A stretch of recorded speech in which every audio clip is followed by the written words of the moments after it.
रामपुर नाम के एक गांव में जानकी अपनी 5 बेटियों के साथ रहा करती थी। उसकी 5 बेटियां बहुत सुंदर थीं। वो हर दिन खुशी खुशी अपनी जिंदगी जीती थी।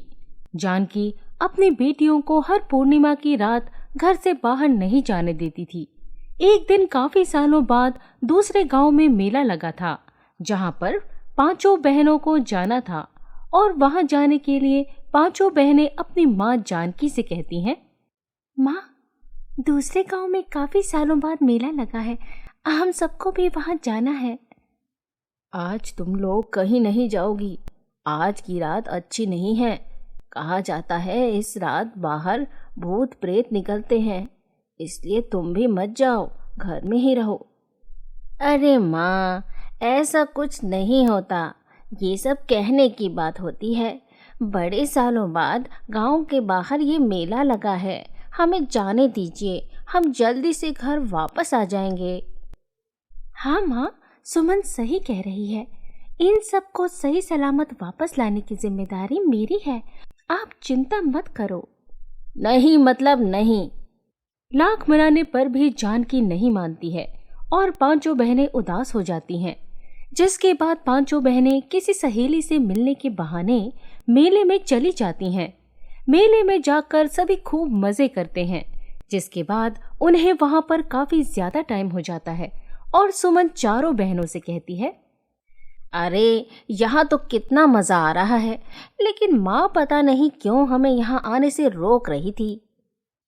अरे यहाँ पर तो हमें काफी टाइम हो गया है, हमें यहाँ से जल्दी जाना होगा, वरना अगर माँ को पता चल गया कि हम उनसे झूठ बोलकर यहाँ आए हैं तो वो बहुत गुस्सा करेंगी। हाँ, मुझे लगता है मधु सही कह रही है। चलो चलते हैं, वरना देर हो जाएगी। इतना कहकर सभी बहनें मेले से निकल जाती हैं और घर आने के लिए वो जंगल का रास्ता लेती हैं। लेकिन तभी उनकी छोटी बहन रानी कहती है, हम यहाँ से क्यों जा रहे हैं? मुझे बहुत डर लग रहा है यहाँ। क्योंकि ये रास्ता हमें घर जल्दी पहुँचा देगा। अगर हम दूसरे रास्ते से आते तो हमें बहुत देर हो जाती, इसलिए हमें अब यहीं से जाना होगा, अगर देर नहीं करनी है तो। यहाँ से ये 5 बहनें जा रही थी। वहाँ घर पर जानकी 5 बहनों के लिए बहुत परेशान हो रही थी और वो परेशान होते हुए खुद से कहती है, अरे ये 5 कहाँ रह गई हैं? अभी तक आए नहीं घर। आज पूर्णिमा की रात है, कहीं 12 बजे तक वो बाहर रहीं तो उन्हें सच का पता ना चल जाए। अब मुझे ही उन्हें ढूंढना होगा। इतना कहकर जानकी वहां से अपनी 5 बेटियों को ढूंढने के लिए चली जाती है। दूसरी ओर जंगल में रास्ता खत्म ही नहीं हो रहा था और जंगल से जंगली जानवरों की खूंखार आवाजें भी आनी शुरू हो गई थी, जिसकी वजह से 5 बहनें बहुत डर जाती हैं। और मधु कहती है, अब रात बहुत हो गई है और यहाँ पर जंगली जानवरों की आवाज भी आ रही है। अब हम घर वापस कैसे जाएं? हे भगवान, हमारी रक्षा करना, हम सही सलामत अपने घर पहुंच जाएं। इतना कहकर वो दोनों आगे चल ही रही थी कि तभी देर रात के 12 बज जाते हैं और 5 बहनें फूल में बदल जाती हैं।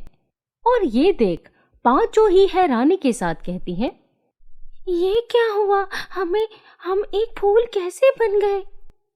लगता है शायद इसलिए हमें पूर्णिमा की रात घर से बाहर जाने के लिए माँ मना करती थी, क्योंकि उन्हें पता था कि हम बाकी इंसानों से कुछ अलग हैं। इसका क्या मतलब है? क्या हम 5 बहनें जादुई फूल हैं? हाँ, मुझे भी ऐसा ही लगता है कि हम 5 बहनें जादुई फूल हैं। तभी माँ हमें बाहर नहीं जाने देती थी रात के समय, और आज पूर्णिमा की रात है, तभी उन्होंने हमें बाहर जाने से रोका। अब हम क्या करें? अगर यहाँ से हमें कोई तोड़ कर ले गया तो हमारा न जाने क्या होगा। हमें जल्द से जल्द घर वापस जाना होगा। यहाँ पर ये तीनों बहनें परेशान हो रही थी। वहाँ पर इनकी माँ जानकी इन्हें ढूंढ रही थी। तभी अचानक से जानकी के पास काली चुड़ैल आ जाती है और वो जानकी को देखकर जोर जोर से हंसते हुए कहती है, आखिरकार मैंने तुझे ढूंढ ही लिया। बता, कहाँ हैं वो पांचों जादुई फूल बहनें? आज उनको उनकी जादुई शक्तियाँ मिल गई होंगी। आज मैं उनकी सारी जादुई शक्तियाँ निचोड़ लूंगी। नहीं, मैं तुझे कभी नहीं बताऊंगी अपनी बेटियों के बारे में। आज तुझे बताना ही पड़ेगा मुझे उन 5 जादुई फूल बनने वाली बहनों के बारे में। आज रात 12 बजे वो पांचों अपने असली रूप में आ गई होंगी, इसलिए अब मैं उनकी सारी शक्तियां छीनकर इस दुनिया की सबसे शक्तिशाली चुड़ैल बन जाऊंगी। नहीं चुड़ैल, मैं तेरे ये इरादे कामयाब नहीं होने दूंगी। मैं अपनी बेटियों के पास तुझे जाने भी नहीं दूंगी, तो उन्हें छू भी नहीं सकती है। जानकी के इतना कहते ही चुड़ैल गुस्से में आ जाती है और उसे अपने जादुई छड़ी से मार देती है और वहां से चली जाती है। चुड़ैल को लगता है कि जानकी मर गई है, लेकिन अब भी उसमें सांसें बाकी थी और वो उसी जंगल में पड़ी हुई थी जहां पर उसकी 5 बेटियां फंसी हुई थीं। कुछ ही देर में उसकी 5 बेटियां बिल्कुल ठीक हो जाती हैं और वो जंगल के रास्ते घर की तरफ वापस लौट रही थी। तभी रास्ते में जानकी घायल अवस्था में मिलती है, जिसके बाद पांचों बहनें जानकी के पास जाकर उससे पूछती हैं कि आखिर उसे क्या हुआ है, और फिर जानकी उन्हें काले चुड़ैल के बारे में बता देती है।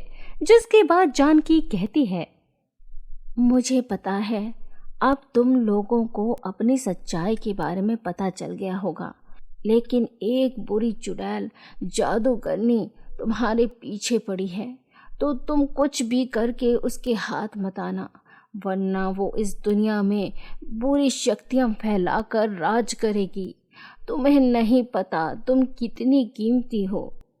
माँ, आप जैसा कहेंगे हम वैसा ही करेंगे। हम पांचों फूल बहनें आपका बदला जरूर लेंगे और उसके हाथ कभी नहीं आएंगे। हम सब आपसे ये वादा करते हैं।